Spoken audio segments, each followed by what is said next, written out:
Character Power, Chapter 5, The Motive Qualities.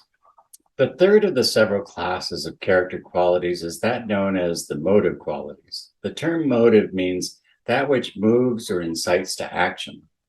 The several general qualities composing that class are shown in the diagram. You are now asked to consider each of the above stated qualities composing the class of the motive qualities. Concentrated attention.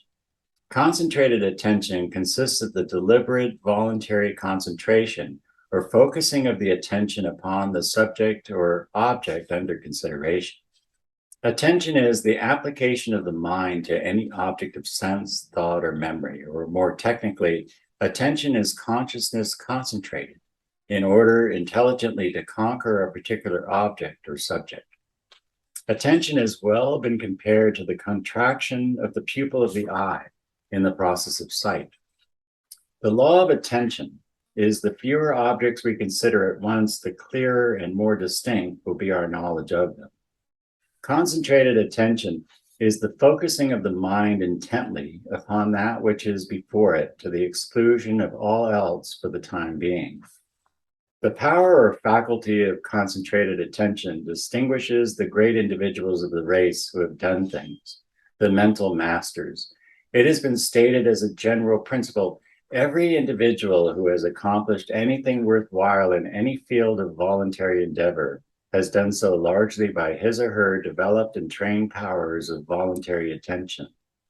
No individual lacking in development of this power of voluntary attention ever has accomplished anything worthwhile while such lack persists. Concentrated attention meets the requirement of the touchstone of positivity and is to be considered as a positive character quality, for it truly tends to make you stronger, better, and more efficient. It is one of the characteristics of a strong and well-trained will, and by some is held to constitute one of the most important of the typical activities of the will. The deficiency negative of concentrated attention is known as lack of concentration, and is marked by a tendency to scatter and diffuse the power of attention, the result being that inattention results. Lack of concentration, or the tendency toward inattention, is a weakness of character and must be classed among the negative character qualities. The excess negative of concentrated attention is known as overconcentration and is marked by a mental state closely resembling self-hypnosis. It results in absent-mindedness concerning all else except the subject or object under attention.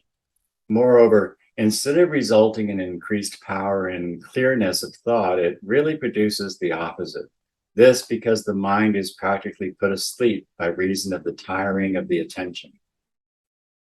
Beware of inducing self-hypnosis by an abnormal and undue forcing of the powers of attention. Keep in the middle of the road. Persistent determination. Persistent determination consists of the persistent, persevering, tenacious application of the powers of the will, the firm, steadfast, steady, fixed, resolute, constant determination to carry out that which has been undertaken. This quality of character is found in the strong men and women of the race who have surmounted obstacles of environment. It is one of the characteristic marks of such individuals. It causes one to be sure you're right, then go ahead, to stand by one's purposes, to hold on even when things look the darkest, to refuse to surrender to adverse circumstances. It is one of the elements of the master formula of attainment. It is one of the most positive of the positive character qualities and should be carefully and determinedly developed.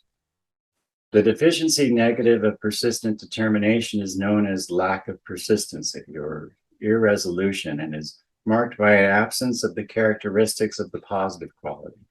It is a negative, weakening, destructive mental trait and should be overcome. The excess negative of persistent determination is known as stubborn obstinacy, which is really a perversion of the positive quality. It consists of a stubborn, mulish obstinacy, which refuses to move away from a given spot. Those manifesting it often regard it as doggedness or firmness, whereas It is rather a willful, unreasonable, mulish, and obstinacy, unwilling to move or to be moved, even when every reason dictates the move. It is not will, but willfulness, which inspires this mental state. It may be cured by mixing reason and other positive qualities into the elements of persistency and determination, which, without the mixture, have reached the degree of perversion. Stability. Stability consists of the mental state of steadiness, steadfastness, fixedness, durability, firmness of position and foundation. Those in whom it is well developed are marked by a thoroughness, a continuity of purpose and of action, a general stick-to-itiveness. They are to be depended upon and are regarded as reliable and to be counted upon with confidence and certainty. They are always there and are always known to be on the job. Persons in whom this quality is well developed are the solid individuals in any walk of life.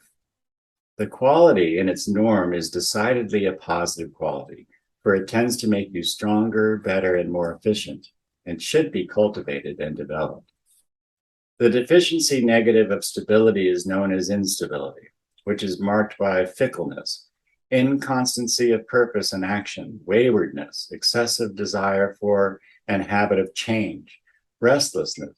Those in whom it is marked are known for their weathercock nature, their tendency to change at every shift of the breeze of circumstance, their fickleness, their irresolution, their inconstancy, their general lack of dependability. The quality has every mark of negativity and should be inhibited. The excess negative of stability is known as inertness, i.e., tendency to remain inert, sluggish, passive, and indisposed to activity or movement. Persons of this type tend easily to get in a rut, to get set in their ways, and to become fossilized. They are incapable of change, even when the change is required and is approved of by reason. This quality is a grotesque caricature of true stability. It is really a perversion rather than an excess. Industry. Industry consists of the active and energetic manifestation of diligence, perseverance, assiduity, and interest in useful employment and work. This quality consists not merely of the outer manifestation of work, but also of the inner inclination and desire to work, to accomplish, to execute, to do things.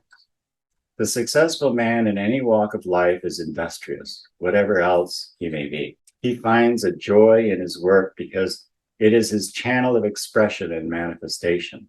He realizes to the full the truth of the adage, "Blessed is he who hath found his work."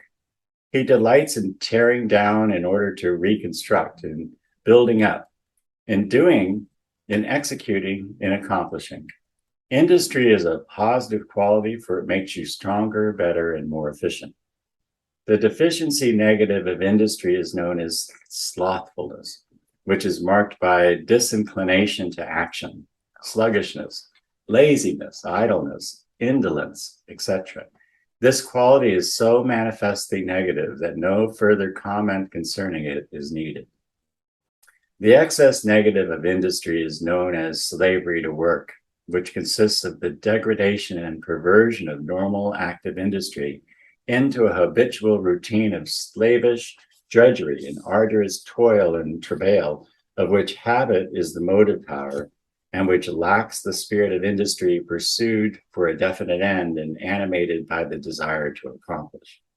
A writer says, work and labor imply strenuous, but not necessarily excessive exertion.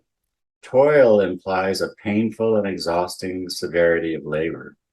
Drudgery implies mean and degrading work, or at least work which wearies or disgusts from its minuteness or dull uniformity. Work employed toward a definite end and animated with interest, desire, and ambition is positive, but work performed from mere habit without interest or ambition is a mere ox-like performance and becomes negative in its effects. The former exalts, the latter degrades.